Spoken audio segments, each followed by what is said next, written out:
Okay, so you want to do a handstand. Maybe you've been trying to do a handstand, but you failed. Maybe you've been trying to do a handstand, but you couldn't hold balance. I'm going to teach you guys everything you need to do a handstand within about a month. Maybe it's going to take a bit longer for you, maybe a bit shorter. It's different for everybody else. But I guarantee if you follow this plan, you will get it fast. Okay, so before we start, you want to warm up your wrist, warm up your forearms, warm up your shoulders and elbows. It's not necessary. I really didn't do this for a long time, but it saves you a lot of joint pain, saves you a lot of injuries. So I would suggest you do this, especially if you're a beginner, if you're learning calisthenics. Warm up, you're not going to regret it. It's always going to save you pain and misery in the future. So these are a couple of exercises I'm showing you now to warm the wrist, warm the shoulders. So yeah, do these. Let's get into it. Okay, to learn handstand, we're not actually going to start with the handstand, we're going to start with progressions. Now, what are progressions? Progressions are movements you do in order to get a handstand at the end. So with our easier forms of exercise, you can do to build up your handstand and to eventually get it. Okay, the first progression you should learn is a wall handstand. Now, what is a wall handstand? A wall handstand is where you do a handstand against the wall. It's that easy. Now, what's this gonna do? If you can hold a wall handstand for 20 seconds, it means your shoulder strength is good enough to hold yourself in a flip position. The same for wrist strength. If you can hold yourself against a wall in a handstand for 20 seconds, it means your wrists are strong enough to hold you in that flip position. This is really important if you want to eventually get a handstand. Okay, the next progression is actually a wall handstand as well, but this time you're gonna do a wall handstand and you're gonna push yourself off the wall a bit.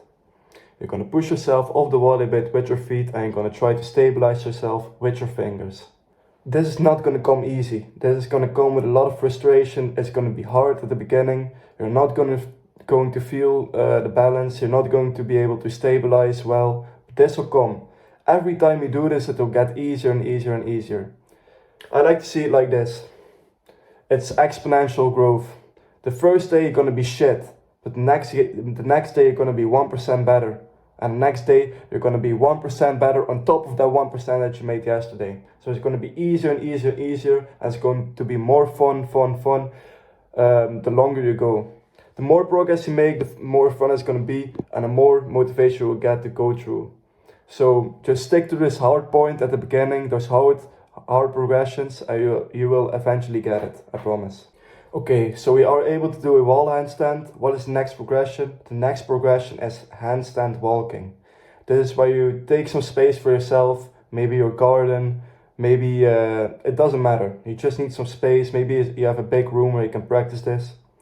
The next thing you want to do is you do a handstand, and when you lose balance, you try to rebalance yourself with a step of your hand.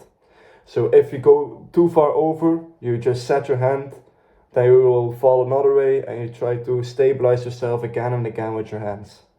What is this going to do? This is going to force your body to stay in that position. You want to stay in an upright position, and if you fall, you want to readjust yourself with your hands. This is really great for trying to stabilize yourself, for learning to stabilize yourself. You're really going to need this eventually to get the handstand to hold it. Now, the longer you do this, the smaller the steps will be. So first off, it will be like big corrections. You know, you fall, you make a big correction, maybe you fall on your back or your side. Nothing can really go wrong. You're not gonna hurt yourself if you roll a bit, if you just nonchalantly push yourself off. So make sure you try this as much as possible. Try it when you're bored. And it's going to get better and better eventually. Okay, so once you're able to do handstand walking, you're going to try to do a handstand but stand still.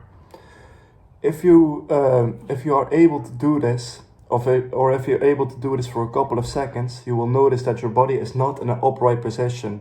Not yet, probably. Maybe your back is bent, maybe your legs are bent.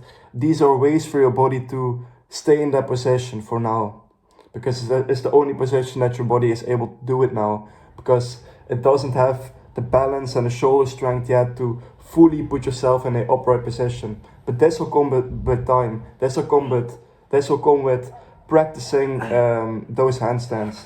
If you do this handstands, your body will eventually get better and better, and you'll be more upright and upright in that upright position you need to have. So just practice this. Practice holding the handstand even though your back is bent, your legs are bent. Try to extend yourself. Try to push out your shoulders. Try to readjust yourself with your fingers. And your body will just learn this naturally. I don't want to go too deep into the details of handstand because it's a really instinctive process. You just need to do it. It's a lot of doing. It's a lot of failing. But eventually you will feel what you need to do. You will feel what your body needs to get yourself in that upright position. So yeah, just practice that upright position. Try to extend your legs, try to extend your back, and it will go better and better with time. You just need to be consistent. You just need to really want it. And you just need to keep growing and keep doing this. Eventually you will learn it. It's not that hard. And once you're learning this, once you got it, then the next things like handstand push-up, it will be so much more fun. It will be so much more enjoyable if you can do the handstand. So yeah, this was a quick guide. I hope you guys have learned something from this. Leave in the comments the next video you want to see. Until next time.